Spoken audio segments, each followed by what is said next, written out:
형제가 통치한 지 15해 곧 본디오 빌라도가 유대의 총독으로 헤롯이 갈릴리의 분봉왕으로 그 동생 빌립이 이두레와 드라곤 지방의 분봉왕으로 루사니아가 아빌레네의 분봉왕으로 안나스와 가야바가 대제사장으로 있을 때에 하나님의 말씀이 빈들에서 사가랴의 아들 요한에게 임한지라. 요한이 요단강 두근 각처에 와서 제사함을 받게 하는 회개의 사례를 전파하니 선지자 이사야의 책에 쓴 바 광야에서 외치는 자의 소리가 있어 이르되 너희는 주의 길을 준비하라. 그의 오실 길을 곧게 하라.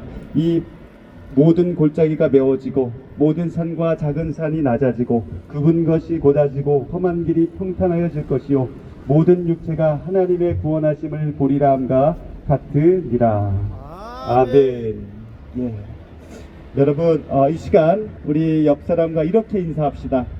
당신이 복음 통일의 길을 만드는 사람입니다. 당신이 복음 통일의 길을 만드는 사람입니다. 예. 한 번 더 인사하실 때 당신이 복음 통일의 길을 여는 사람입니다. 당신이 복음 통일의 길을 여는 사람입니다. 아멘. 그렇습니다. 매주 이 시간 당장에 나와서 통일을 위해, 이 나라를 위해 기도하는 여러분들이야말로 복음 통일을 예비하는 사람들, 그러한 분들인 줄로 믿습니다. 예, 여러분 지난 주말에도 많은 성도들이 서울 여의도와 강화문과 또 부산과 또 부산역과 또 전국 곳곳에서 대한민국 살리기 위해서 모이고 기도하고 외쳤습니다. 하나님께서는 그 기도와 외침들을 통하여서 대한민국의 굽은 것들을 펴시고 높고 교만한 자들과 또 그들의 사상을 낮추시고 복음 통일의 대로를 예비하실 줄로 믿습니다. 여러분, 예수님께서 이 땅에 오시기 전에도 먼저 그 길을 예비하는 사람이 있었습니다. 메시아가 도래하는 새로운 은혜의 시대, 하나님의 구원의 약속이 성취되는 그 놀라운 새 시대가 시작되기 직전에 하나님께서는 그것을 준비할 자를 먼저 보내셨죠. 그가 누구입니까? 예, 바로 세례 요한입니다. 세례 요한의 사명은 예수님이 나타나실 때 이스라엘 백성들이 맞이할 수 있도록 그들을 준비시키는 것이었습니다. 여러분, 당시의 시대적 상황이 어떠했습니까? 오늘 말씀 1절과 2절에 먼저 요한이 등장한 시대의 정치적 배경이 나옵니다. 당시의 통치자들을 쭉 나열하고 있습니다. 여러분, 이것은 구약의 선지자가 등장할 때 나오는 방식인데요. 구약에서는 선지자가 나오기 전에 그 선지자가 활동하는 시대에 다스리던 왕이 누구인지 먼저 밝혀줍니다. 즉, 지금 세례 요한이 나오기 전에 그 시대의 통치자들이 나오고 있는 것을 이야기해 주는 것은 요한이 선지자로 등장하고 있음을 말해주고 있습니다.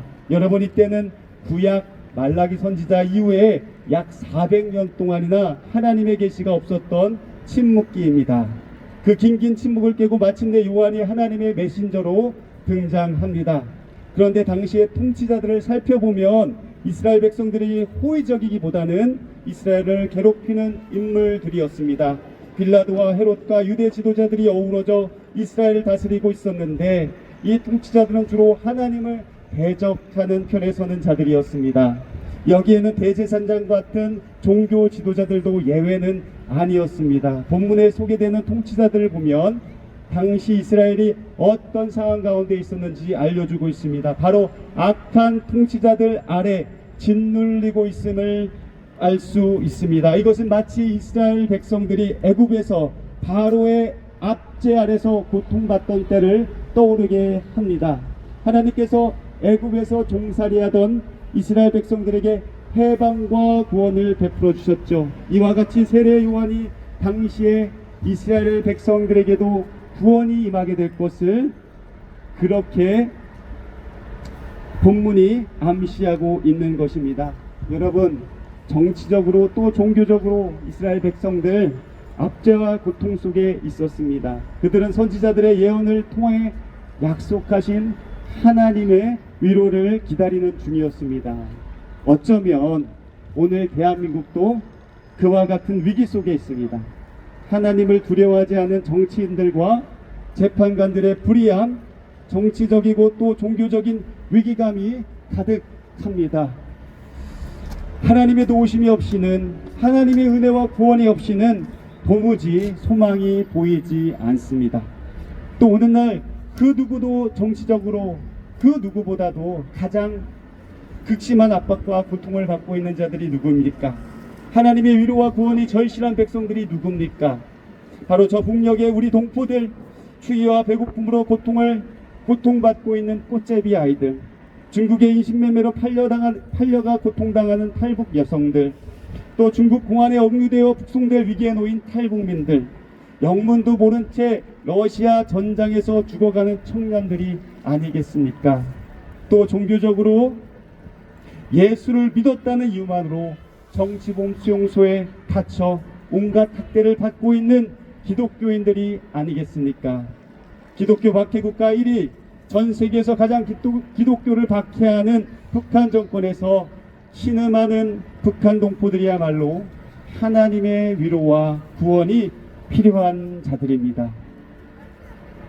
여러분, 그런데 매우 특별한 일이 오늘 말씀에서 나타납니다. 2절에 광야에 있는 요한에게 하나님의 말씀이 임합니다.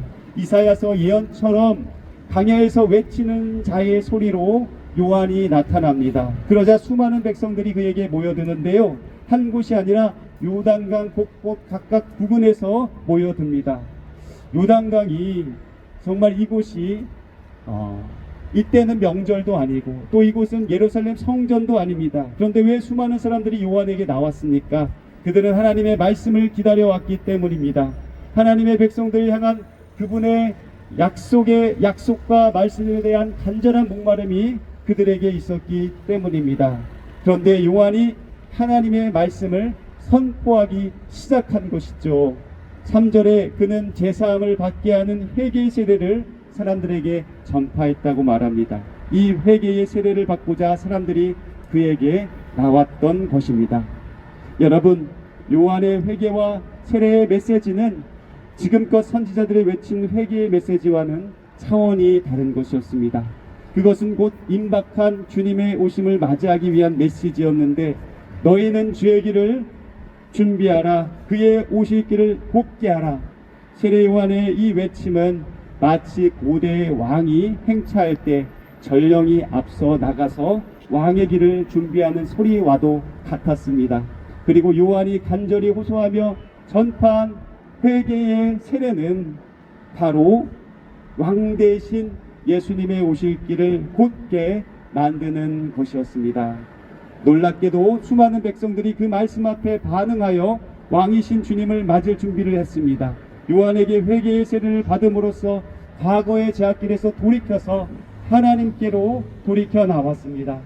곧 임하시는 주님을 맞기 위해 자신들의 마음의 길을 새롭게 하였습니다. 4절 5절 말씀처럼 모든 골짜기를 메우고 높고 낮은 산이 낮아지게 하며 또 굽은 것을 곱게 하고 험한 길을 평탄해지게 하였습니다. 이것은 교만한 마음을 낮추고 어그러진 마음을 바로 펴는, 제약들을 제거하는 모습을 나타냅니다.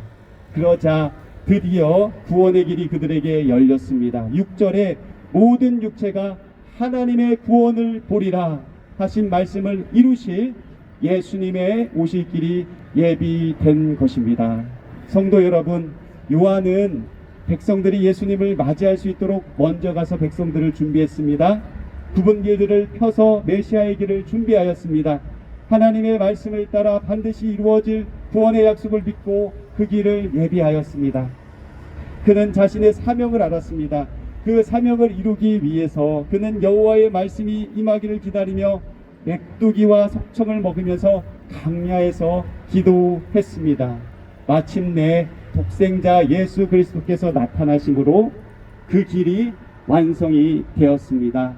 할렐루야.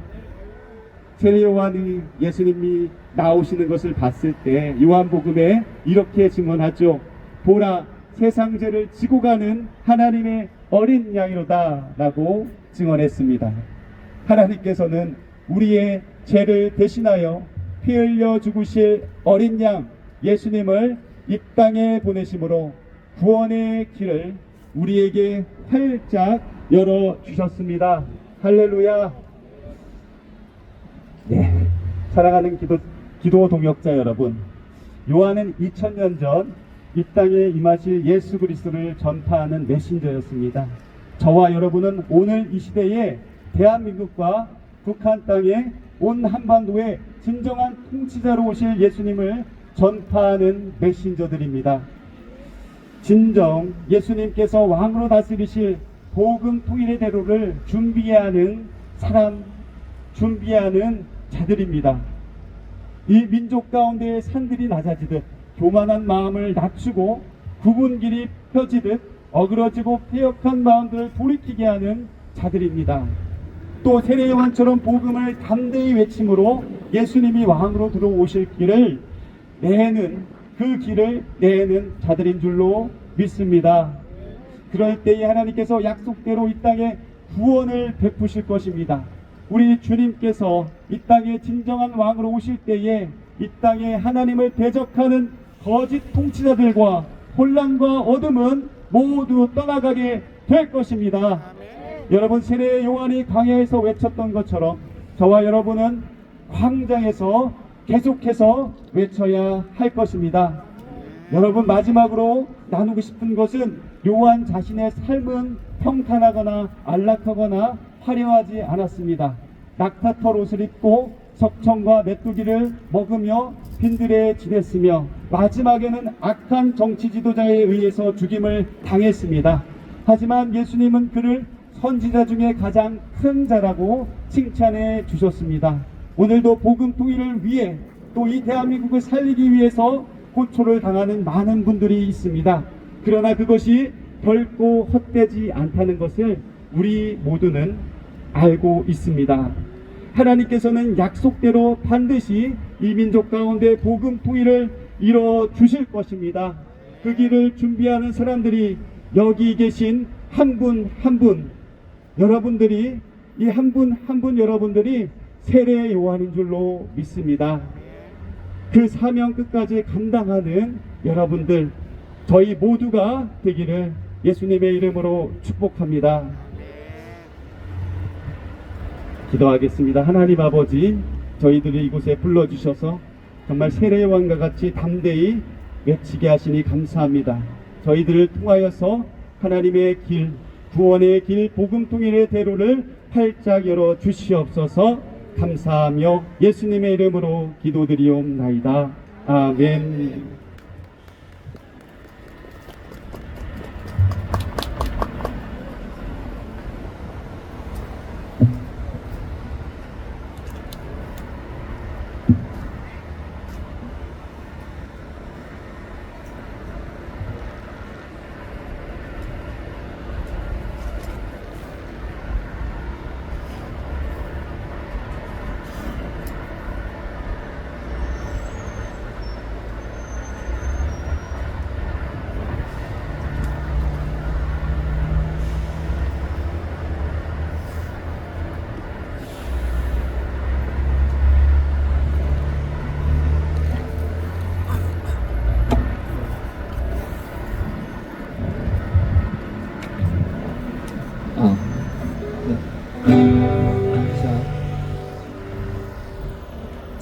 찬양하시면서 준비하신 한번 올려드리겠습니다.